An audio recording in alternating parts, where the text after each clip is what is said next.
Hey everyone, it's Glenn Rawson. And by my reckoning, it is Tuesday, December 2nd, just about 1 o'clock in the afternoon.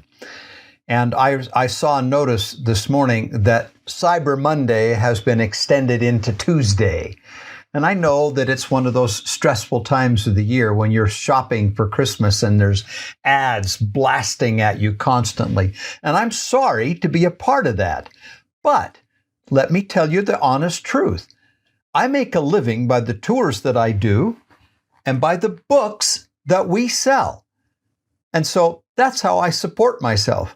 I spend all year, along with my partner, Dennis Lyman, writing books like this so that we can keep going in this work.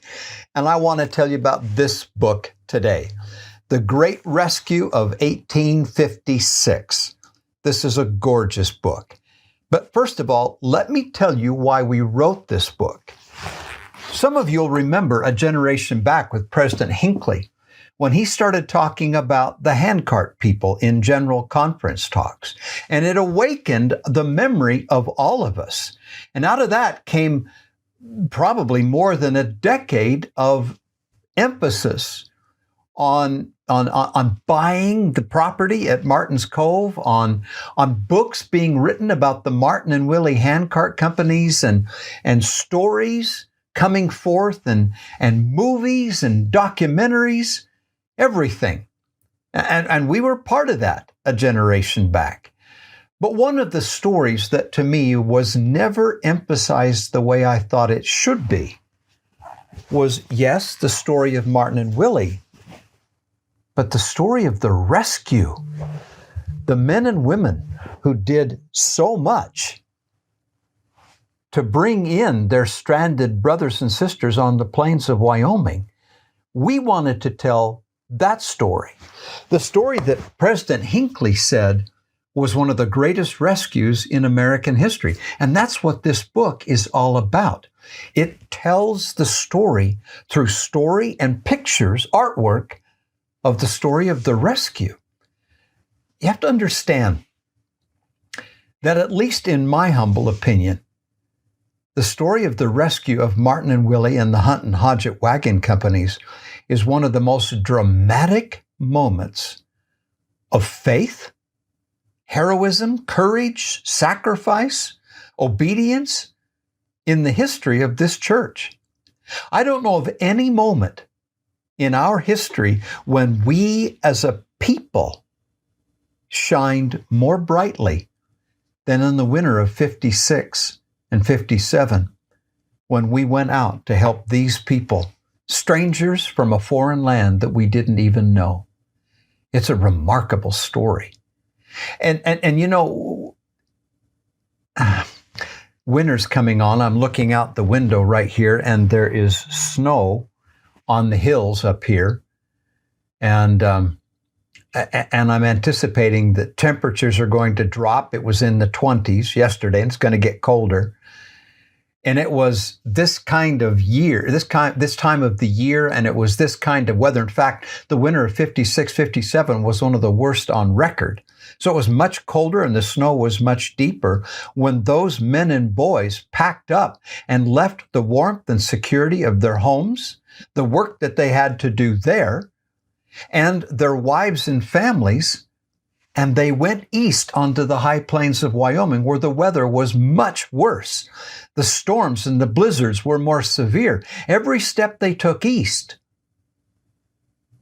made it that much more difficult to survive and took them that much further from home. Now, I don't know that I recommend you stand and wade through an icy stream to get a feeling of what those boys went through in the rescue. But at least I should tell you. And it wasn't just that. The timing.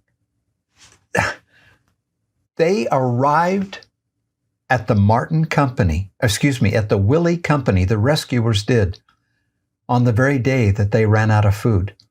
Had they been 3 days later, the fatalities would have been astronomically more. And the same thing with the Martin Company further to the east. They showed up, the rescuers, on the very day when Captain Martin said, "Are you sorry that you came? Are you willing to die for the faith?" And they said yes. The inspired prophetic timing. Brigham Young was a prophet, seer, and revelator, and they got there just in the nick of time.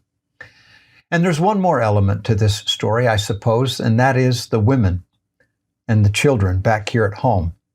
Not only did they give up their menfolk to go out and effect this wonderful rescue, but in some cases they took the food out of the mouths of their own family and sent it east to feed the starving immigrants. They took the clothes off their back. In one instance, even the shoes and stockings off her feet, and wrapped up her feet and walked home in rags. And stories of women taking off their petticoats and removing their shawls and bonnets and giving them to the wagons as they rolled out of the valley. This is one of the most brilliant moments in our history. And I'm afraid it's being forgotten by this modern generation. It's a rescue. It's the very thing, my dear friends, that you and I have been called on to do with the gathering of Israel.